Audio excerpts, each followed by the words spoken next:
এই যে 50 টাকার মুড়ি এখানে। বাইকার যেহেতু ঘোরাঘুরির পাশাপাশি একটু খেতেও হয়, প্রচুর ভিড় হয় এখানে। এই যে আশেপাশে যাই দেখা যাচ্ছে ওনারা প্রায় মুড়ি খাচ্ছে। এই মুহূর্তে যাচ্ছি আটিগ্রাম বাজারে, এখানে মুড়ি ভর্তা পাওয়া যায়, খেতে বেশ সুস্বাদু। বাইকার যেহেতু ঘোরাঘুরির পাশাপাশি একটু খেতেও হয়, যেহেতু বাইকে আমরা তেল খাওয়াই আর আমাদেরও কিছু খাওয়ার দরকার পড়ে। গ্রামীণ রাস্তা দিয়ে চলতে গেলে খুব ভয় লাগে। এই যে এক ঝাঁক ছাগল আসছে, কখন কোনটা কোন দিকে দৌড় দেয়।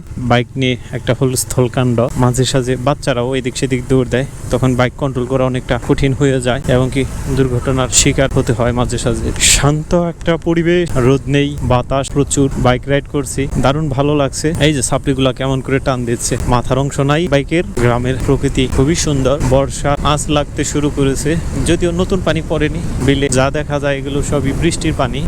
নয়াডিঙ্গি থেকে কাটিগ্রাম বাজার, আর কাটিগ্রাম বাজার থেকে আটিগ্রাম বাজার রাস্তাটা আছে মোটামুটি ভালোই, অতটা ভাঙাচোরা না, তবে প্রচুর মোড়। অনেকটা বাইক রাইড শেষ করে চলে আসলাম আটিগ্রাম। প্রচুর মানুষ বিকেলের খেলা উপভোগ করছে। পাশের মাঠটিতে ফুটবল খেলা অনুষ্ঠিত হচ্ছে। আজকে যেখানে মুড়ি খাবো সেখানে প্রচুর একটা ভিড় দেখা যাচ্ছে। দেখেন আজকে কি পরিমাণ ভিড়, যদিও আজকে শুক্রবার না, শুক্রবার থাকলে কি একটা অবস্থা হতো। টোকেন নিয়ে তারপরই করতে হবে। আমাদের একটা মুড়ি লাগবে। দুরন্তপনার কোনো বয়স নেই, বৃষ্টি কাদা সব উপেক্ষা করেই মাঠে ফুটবল খেলা হচ্ছে। গ্রামের কৈশোর ছেলে পেলেগুলো ফুটবল খেলায় মত্ত।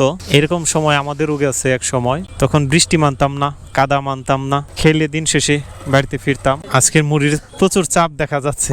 মুড়ি কি শেষ পর্যায়ে নাকি? আমাদের কি একবারে শেষের গুলা দিলেন নাকি? না, আমার কাছে কেন জানি মনে হলো শেষ পর্যায়ের মুড়ি। প্রচুর ভিড় হয় এখানে। এই যে আশেপাশে যাই দেখা যাচ্ছে ওনারা প্রায় মুড়ি খাচ্ছে। এটা মধ্যে কি মশলা ডাল, প্রচুর ভিড়। বস্তা বস্তা মুড়ি ঢালতে হচ্ছে। এক বালতি শেষ হলেই আবার নতুন করে বস্তা থেকে মুড়ি আনতে হয়।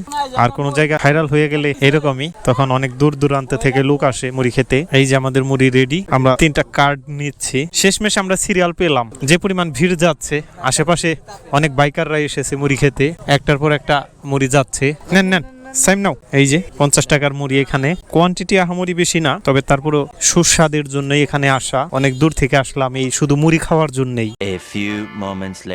এত ভিড় ছিল, আমরা যখন আসলাম তখন অর্ডার দেওয়াটাই একটা সিরিয়াল মেনটেন করে দেওয়ার মতো। এখন অনেক বাইকার যারা এসেছিল তারা আস্তে আস্তে চলে যাচ্ছে, আমরাও চলে যাচ্ছি। আশেপাশের অনেক মুড়ি আছে, তবে তারপরও এটা স্বাদের একটা ব্যতিক্রম আছে। লাস্ট সাটুরিয়া মুড়ি ভর্তা খেয়ে এসেছিলাম, তেমনটা স্বাদের মতোই মনে হচ্ছে এখানেও। দুইটা প্রায় সেম সেম। এমন সুস্বাদু মুড়ি ভর্তা খেতে চাইলে চলে আসতে হবে আটিগ্রাম মাঠের কোণে। যাই হোক, ভিডিওটা এখানে শেষ করছি। দেখা হবে পরের কোনো নতুন ভিডিওতে।